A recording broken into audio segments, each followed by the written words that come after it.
तो दोस्तों कैसे हैं आप सभी। मैं आशा करता हूं आप सब बिल्कुल ठीक होंगे। दोस्तों हमारी आज की कहानियां लोगों की खुद की बीती आप बीती पर है।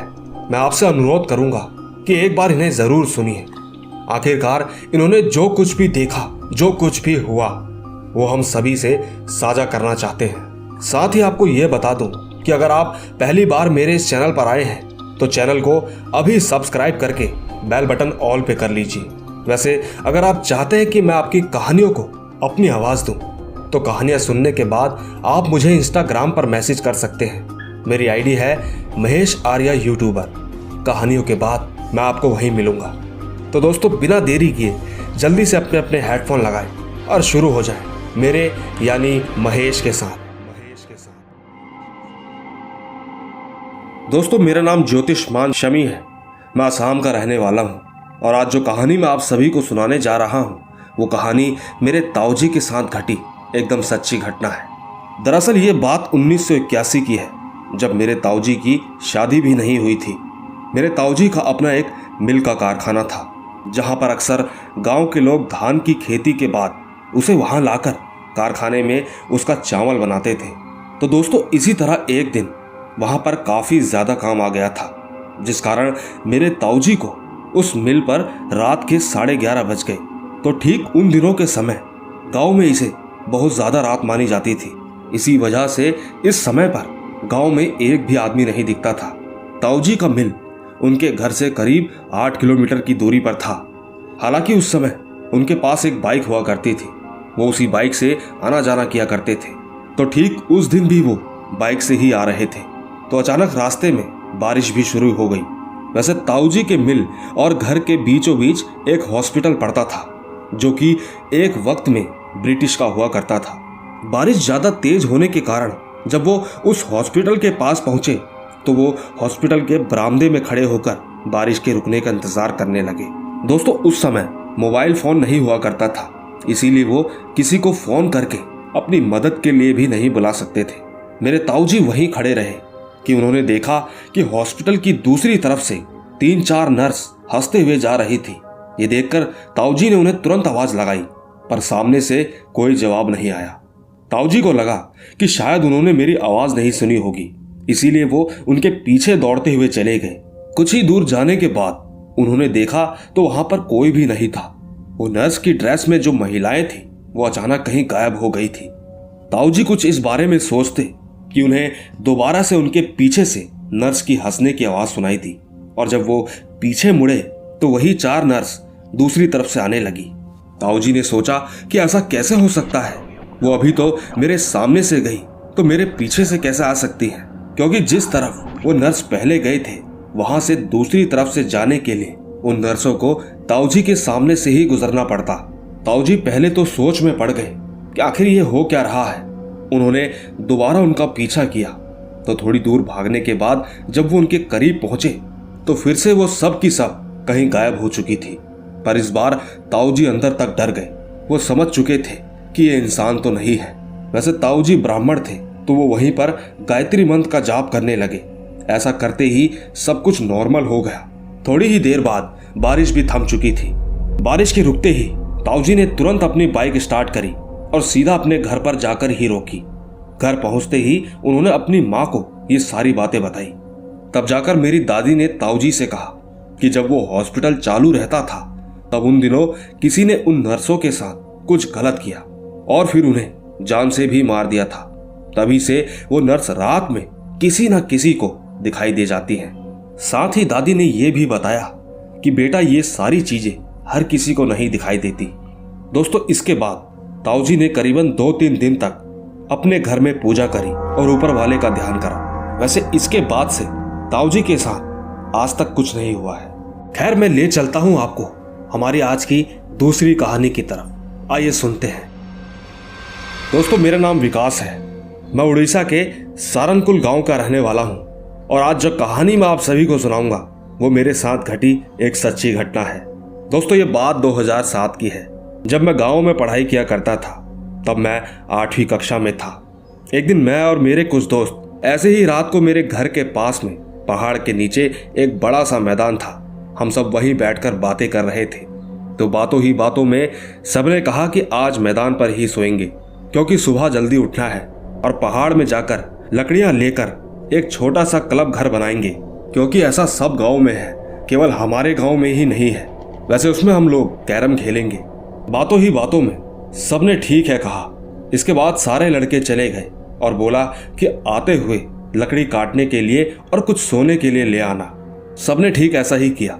इसके बाद सब रात को मिलकर बिस्तर पर लेटकर बातें करने लगे कि क्लब घर कैसे बनाएंगे। इसी बातों ही बातों में कब आधी रात हो गई किसी को पता ही नहीं चला। कुछ देर बाद एक अजीब सी आवाज ने सबको बिस्तर से उठा दिया। वो आवाज कुछ ऐसी थी, शायद कोई मदद मांग रहा था। वो चिल्ला रहा था कि बचाओ, मुझे कोई है, बचाओ। यह आवाज सुनकर मेरे सारे दोस्त मेरी तरफ देखने लगे, क्योंकि मैं ही था जो पहाड़ की तरफ मुंह करके सोया था। तब जाकर मेरे एक दोस्त ने कहा, जो कि तोतला था, उसने भाई चलो देख कर आते हैं कि आखिर ये आवाज कहां से आई है। साथ ही उसने ये भी कहा कि हमारे पास तो हथियार भी है, हम इससे उसको बचा सकते हैं। उसकी ये बात मेरे सारे दोस्त मान गए और हम सारे उसी ओर बढ़ चले। हम जा ही रहे थे कि मेरे दोस्त ने कहा कि चलो भाई जल्दी चलो।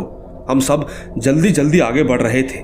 इसके बाद हम ठीक उसी जगह पर पहुंचे तो मेरे दोस्तों ने कहा कि यहां से तो कोई आवाज नहीं आ रही, कहीं वो मर तो नहीं गई। इसके बाद हम सब लोग रुककर ये सोचने लगे कि कुछ ही देर बाद फिर से आवाज आने लगी। आवाज सुनकर मेरे तोतले दोस्त ने फिर से मुझसे कहा कि अरे जिंदा है। उसके इतना कहते ही वो आवाज हमें और जोरों से सुनाई दे रही थी। तब जाकर मेरे एक दोस्त ने कहा कि विकास, तुम तो पहाड़ों पर लकड़ी लेने के लिए आते रहते हो, तुम्हें पता होगा कि किस तरफ से जल्दी जाना होगा। मेरे दोस्त की बात पर मैंने कहा कि भाई इस तरफ तो मैं कभी नहीं आया, लेकिन इतना पता है कि उधर की तरफ ज्यादा घना जंगल है। लेकिन मेरे दोस्त ने कहा कि आखिर लड़की मैदान की तरफ क्यों आई होगी, क्योंकि उस तरफ तो जंगल ही जंगल है। वैसे दोस्तों, किसी को इस बात का एहसास नहीं था कि कुछ बुरा होने जा रहा है। बातों ही बातों में मेरे दोस्त ने कहा कि भाई मुझे तो बहुत डर लग रहा है, क्योंकि मेरे पिताजी ने एक बार बताया था कि जंगलों में भूत होते हैं। दोस्तों, उसने इतना कहा ही था कि हम सारे दोस्त एकदम से रुक गए। वैसे हमने पहाड़ का आधा रास्ता तो पार कर ही लिया था, लेकिन सबको ही अचानक से डर लगने लगा। पर हैरानी की बात तो ये थी, कोई जता नहीं रहा था। थोड़ी ही देर बाद वहां पर हवाएं चलने लगी और पेड़ पौधे भी हिलने लगे। उसी समय अचानक एक अजीब सी आवाज सुनाई दी, जिसने सबका ध्यान अपनी तरफ खींच लिया। मेरे दोस्त ने तुरंत ऊपर की तरफ टॉर्च की रोशनी से देखा। वैसे वहां पर भी कोई नहीं था। मेरे दोस्त ने कहा, भाई मैं तो अब आगे नहीं जाऊंगा, मुझे काफी डर लग रहा है। इसके कुछ ही देर बाद वो लड़की की दोबारा आवाज सुनाई थी। तब जाकर मेरे दोस्त ने फिर कहा कि तुम लोग जाओ, मुझे मरने का शौक नहीं है। लेकिन दूसरी तरफ मेरे दोस्त कहने लगे कि चलो भाई हम चलते हैं। वैसे भी नीचे की तरफ एक गांव है, हम वहां जाकर इस लड़की के बारे में बता देंगे, इसके बाद वो जो करे।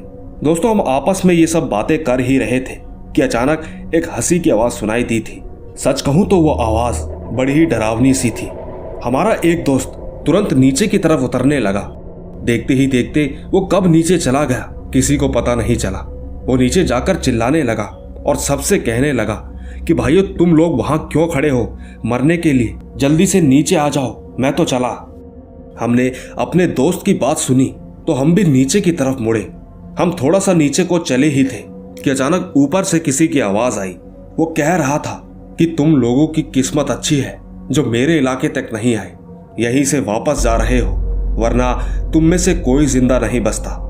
दोस्तों, इतना सुनते ही कोई भी वहां पर खड़ा नहीं रहा। सब के सब वहां से तुरंत भागने लगे। उस बीच सब के सब बड़ी ही हड़बड़ाहट में भाग रहे थे। किसी तरह हम सभी लोग जैसे तैसे नीचे पहुंचे। नीचे पहुंचकर हमने चैन की सांस ली और अपने तोतले दोस्त से कहा कि आज तो तुमने हम सबको बचा लिया, पर आखिरकार वो था क्या। दोस्तों, इसके बाद हम सभी ने अपने अपने घर जाने का फैसला किया। वैसे बता दूं कि आपको, उस दिन के बाद से हम कभी भी देर रात तक मैदान पर नहीं गए। वैसे आज मेरी उम्र 25 साल हो गई है, पर मैं आज भी जब भी गांव जाता हूं तो रात के समय पहाड़ पर नहीं जाता। वैसे जब हम घर आए तो हम सभी को उसके अगले दिन से बुखार भी आ गया था। फिर हमारे घर वालों ने हमसे पूछा कि आखिर क्या बात है, तो हमने उन्हें सारी बात बताई। हमारे घर वाले भी हम लोगों को तुरंत मंदिर ले गए। वहां पर जाकर पंडित जी को दिखाया। पंडित जी ने हमें तुरंत पानी पिलाया, हमें मंत्रित पानी पिलाया, जिसके बाद से हम सभी के सभी ठीक हो गए। पता नहीं आपको इन बातों पर यकीन आएगा कि नहीं, लेकिन पहाड़ों के किस्से इतने खतरनाक हैं आप सोच भी नहीं सकते। तो दोस्तों, ये थी विकास की कहानी। वैसे इन्होंने एक बात तो सच कही कि पहाड़ों के किस्से सच में बेहद डरावने होते हैं। वैसे दिन के समय तो नज़ारा बेहद शानदार लगता है, लेकिन रात होते ही वो किसी खौफनाक मंजर में बदल जाता है। खैर, चलते हैं हम अपनी तीसरी कहानी की तरफ। आइए सुनते हैं। दोस्तों, मेरा नाम विशाल है। मैं तिलक नगर दिल्ली का रहने वाला हूँ, और आज जो कहानी मैं आप सभी को बताने जा रहा हूँ वो मेरे साथ घट चुकी एक सच्ची और डरावनी घटना है। दोस्तों, बात यह है कि मैं एक बिल्डिंग में सेकंड फ्लोर के एक फ्लैट में रहता था। वैसे मैं बता दूं कि मुझे सिगरेट तंबाकू पीने की बहुत गंदी आदत है। मैं अक्सर सिगरेट का पैकेट अपनी जेब में न रखते हुए पहली मंजिल की एक दीवार पर छोटी सी जगह बनी हुई थी वहां पर रखता था, क्योंकि वहां पर कोई देख नहीं सकता था। वैसे मैं ये सब अपने घर वालों से छिपकर करता था। एक दिन की बात है, मैं रात को सो रहा था तो अचानक मुझे सिगरेट पीने की तलब हुई। उस वक्त मैं नींद में ही था। मैंने अपने कमरे की घड़ी की तरफ भी नहीं देखा। बस मुझे इतना याद था कि मैंने सिगरेट का पैकेट वहीं दीवार के पास सीढ़ियों के किनारे ही रखा हुआ है। इसी सोच में मैं बिना समय देखे अपने कमरे से उठकर सीधा नीचे की तरफ चला गया। मैं आप सभी को बता दूं कि हमारे फ्लैट की लाइटें रात भर जलती रहती हैं। शायद इसी वजह से मुझे ज़्यादा समय का अंदाजा भी नहीं हुआ था। मैं जैसे ही नीचे वाले फ्लोर पर पहुंचा तो मैंने अपना सिगरेट का पैकेट उठाया, और मैं वापस जैसे ही ऊपर की तरफ जाने के लिए मुड़ा तो कुछ अजीब सा महसूस हुआ। ऐसा लगा जैसे मेरे पीछे कोई है। इस एहसास ने तो मेरी नींद ही उड़ा दी थी। पर जब मैं सीढ़ियों से ऊपर आने लगा तो मैंने पीछे मुड़कर देखा। यकीनन मैं पीछे देखता ही रह गया। एक 7 साल का बच्चा मुझे हंसकर देख रहा था। उसका रूप देखकर मैं एकदम सुन्न पड़ गया। सच मानो, उसे देखकर मेरी आंखें विश्वास नहीं कर रही थी। वो बच्चा काफी अटपटा सा था। मैं तो ठीक से उसका हुलिया भी नहीं बता सकता, पर मैं इतना ज्यादा डर गया कि मैं 3-4 सीढ़ियां एक साथ ही लांग गया और सीधा अपने फ्लैट की तरफ भागने लगा। मैं जैसे ही अपने फ्लैट के गेट के बाहर पहुंचा तो मैंने अपना गेट खोला और तेजी से बंद किया। हमारा गेट एक ट्रांसपेरेंट जाल का है जिससे बाहर का भी दिखाई देता है। मैंने तुरंत बाहर की तरफ देखा तो पाया कि वो बच्चा मेरे पीछे मेरे गेट के सामने सीढ़ियों तक आ चुका था। उसने इधर उधर देखा और एकदम से वो कहीं गायब हो गया। उस वक्त जल्दबाजी के कारण मैंने अपना गेट तेजी से बंद किया था, जिसकी आवाज से मेरे घर वाले भी उठ चुके थे। पर दोस्तों, हैरानी की बात तो यह है, जब मेरी माँ ने मुझसे पूछा कि क्या हुआ तो मेरे मुंह से उस बच्चे के बारे में कुछ भी नहीं निकला और मैंने कुछ बोला ही नहीं। मैं चुपचाप अपने कमरे में चला गया। दोस्तों, इसके अगले दिन मैंने एक हमारी कॉलोनी में एक बाबा से पूछा तो उन्होंने बताया कि 7 साल पहले तुम्हारी सीढ़ियों में किसी बच्चे की मौत हुई थी। उनकी ये बात सुनकर मैंने भी कहा कि हाँ, ये तो काफी साल पहले की बात है। वो बच्चा सीढ़ियों के पास खेल रहा था। उसका फ्लैट हमारे फ्लैट के नीचे था। खेलते खेलते उसका सीढ़ियों से पैर फिसल गया और उसको काफी ज्यादा चोट भी आई थी। लेकिन जब तक उसके घर वाले उसे अस्पताल ले जाते, उसने वहीं पर अपना दम तोड़ दिया था। तभी से उस बच्चे की आत्मा रात को वहां भटकती रहती है। और तो और, जो कोई भी आधी रात में सीढ़ियों के पास जाता है उसे वो बच्चा दिखाई देता है। वैसे उस बच्चे ने अब तक किसी को कोई नुकसान तो नहीं पहुंचाया है, लेकिन मैंने जब उसको देख लिया तो मुझे अपनी आंखों पर विश्वास नहीं हो रहा है। दोस्तों, इसके बाद मैं अपने घर वापस आ गया और तब से ही मैं कभी भी देर रात बाहर नहीं जाता। तो दोस्तों, ये थी विशाल की कहानी दिल्ली से। मैं इनका और सभी का धन्यवाद करता हूं जिन्होंने हाल ही में मुझे सब्सक्राइब किया है। मैं जल्द ही एक एक कर सबकी कहानियां लाऊंगा, पर फिलहाल चलते हैं अपनी चौथी कहानी की तरफ। आइए सुनते हैं। दोस्तों, मेरा नाम अभिषेक चौहान है और आज जो कहानी मैं आप सभी को सुनाने जा रहा हूं वो घटना मेरे साथ घटी है। आप इसे खिड़की ना खोलने के पीछे का रहस्य भी कह सकते हैं। दोस्तों, बात यह है कि हमारे घर के पास जहां हम रहते हैं वहां एक रेलवे पटरी है जो कि भूतिया है। कहा जाता है कि वहां पर बहुत लोगों ने आत्महत्या की है, इसीलिए मेरे घर वाले मुझे उस पटरी के आसपास भी नहीं जाने देते। वैसे हमारे घर के सबसे पीछे वाले कमरे की खिड़की से वो रेल की पटरी साफ दिखाई देती है। मेरी माँ ने उस खिड़की को हमेशा बंद ही रखा है और मुझसे कहा है कि उस खिड़की को कभी गलती से भी मत खोलना। मैंने कई बार अपनी माँ से पूछा कि आप ये वाली खिड़की हमेशा बंद क्यों रखते हो।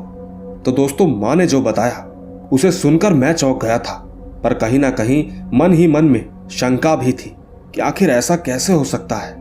उन्होंने बताया कि रेल की पटरी पर बहुत सी आत्माएं जिन्होंने आत्महत्या की है वो भटकती हैं, और जो भी रात के समय इस पटरी की तरफ देखता है तो उसे वहां से किसी लड़की की आवाजें सुनाई देती हैं, और तो और वो आवाज उसे पटरी की तरफ आने के लिए आकर्षित करती है।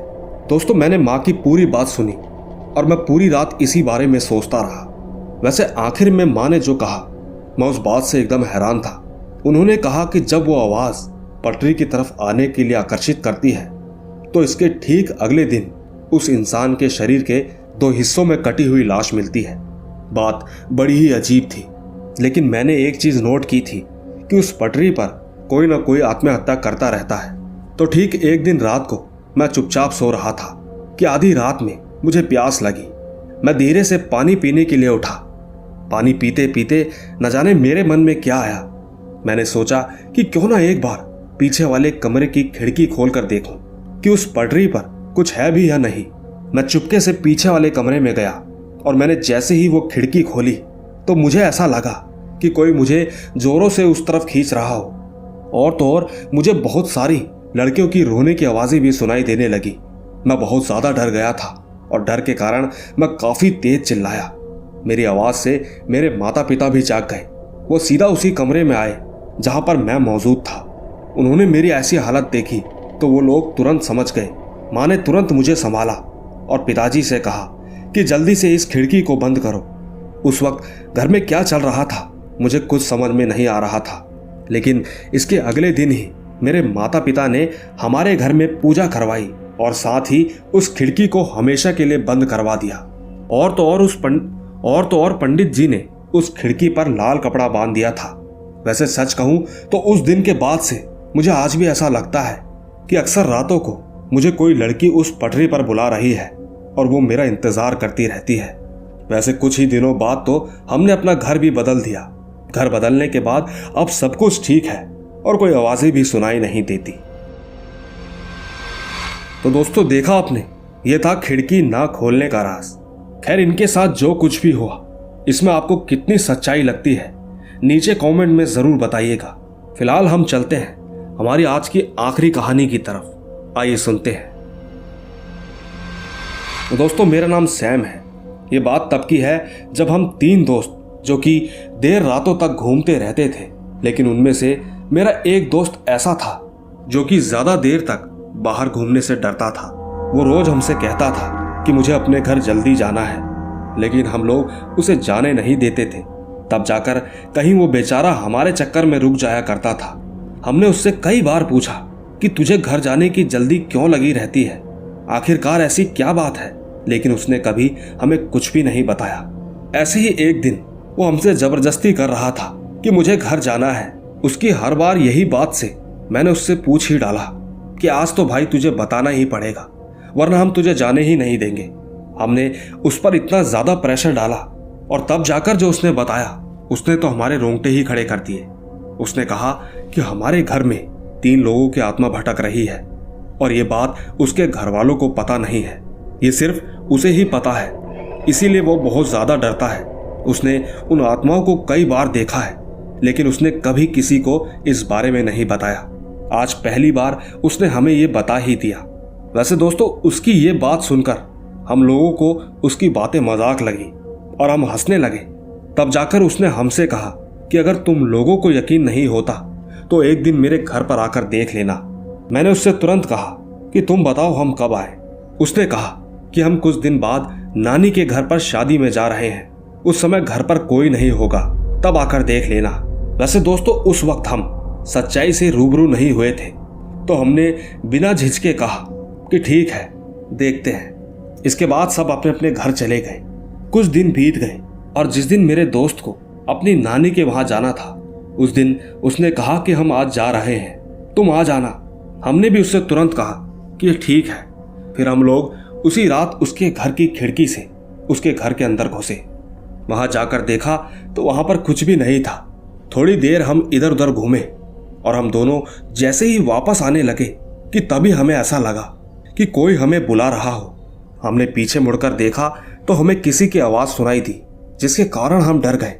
लेकिन थोड़ी देर बाद ही हमने जो देखा उसे देखकर तो हमारे पैरों के नीचे से जमीन ही खिसक गई थी। हमने देखा कि वहां पर सचमुच कुछ है। न जाने एक अजीब सा एहसास हुआ, आखिर कुछ तो था। मेरे दोस्त ने तुरंत मुझसे कहा कि भाई भाग यहां से। हम दोनों तुरंत वहां से भागने लगे। हम दोनों जैसे ही खिड़की के पास पहुंचे तो खिड़की पहले से ही बंद थी। वो इतनी टाइट हो गई कि वो खुलने का नाम ही नहीं ले रही थी। हमारी हिम्मत नहीं हो रही थी कि हम पीछे मुड़कर देखें। हम दोनों ने पूरी ताकत लगाई, पर वो खिड़की खुलने का नाम नहीं ले रही थी। हमने इधर उधर देखा तो वहां पर एक सरिया पड़ा था। मैंने तुरंत उस सरिये को खिड़की के कोने वाले एंगल पर फंसाया और दोनों ने मिलकर इतनी जोर से नीचे की तरफ किया कि आधी खिड़की तो अचानक से ही टूट गई। बस आपको क्या बताऊं, किसी तरह हम वहां से निकल गए। हम इतना ज्यादा डर गए थे कि फिर कभी भी उस घर के आसपास भी नहीं जाते थे। हालांकि हमारे साथ हुआ तो कुछ नहीं, पर हमारे अंदर का वो डर बेहद ज्यादा बढ़ गया था। हमें तो आज भी ये समझ में नहीं आता कि वो सच में कोई हकीकत थी या हमारा वहम। जो कुछ भी था, पर कुछ तो ऐसा था जिसने हमें अंदर तक डरा कर रख दिया था। वैसे हमारा दोस्त जब नानी के घर से वापस आया तो सबसे पहले वो हमारे पास आया। उसने हमसे सिर्फ एक ही बात पूछी कि क्या लगता है। हमने उससे कुछ भी नहीं कहा, लेकिन धीरे धीरे हमने उससे दूरियां बना ली। और तो और यूं देर रातों तक बाहर घूमना भी हमने बेहद कम कर दिया है। बस इतनी ही दुआ करते हैं कि दोबारा ऐसा कभी देखने को ना मिले। तो दोस्तों, ये थी हमारी आज की कहानियां। मैं उम्मीद करता हूं कि आपको ये कहानियां जरूर पसंद आई होगी। अगर आपको ये कहानी अच्छी लगी हो तो इसे लाइक, शेयर और कमेंट जरूर कीजिएगा, क्योंकि आप तो जानते ही हैं कि मैं आपका कमेंट में हमेशा इंतजार करता रहता हूं। बाकी मैं मिलता रहूंगा आपको ऐसी ही रोमांच भरी कहानियों के साथ। तब तक अपने और अपने परिवार का ख्याल रखें। Bye bye.